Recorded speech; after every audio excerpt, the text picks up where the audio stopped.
part of the reason we're called Wise Humanity is because we want to remind people that humans have been around for a long time and have been through a lot, right? And they have accumulated wisdom, and there are teachings for us.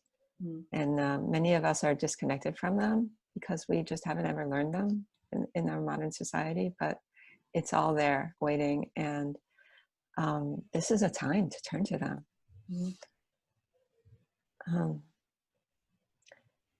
And one of the first book that we ask people to read is actually a Holocaust memoir, by Viktor Frankl. He lived through the concentration camps, the death camps. And one of his main teachings is what Davide just referred to, that the ability to respond is always ours, that in between the stimulus and the response, we can take a moment to be who we really are, to remember who we really are and what our core values are, and respond according to them. So, a lot of people right now in the pandemic are going through tremendous upheaval and trauma, and there are people who've lost their jobs, and people who are losing their loved ones, and people who are in fear.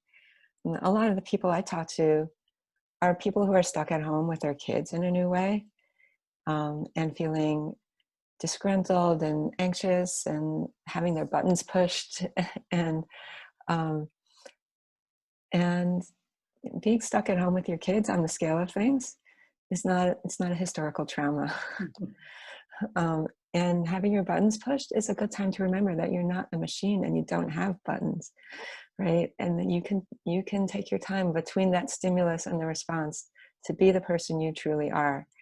And in a Wise Humanity course, we strengthen that feeling of being who you really are inside. They feel connected to it.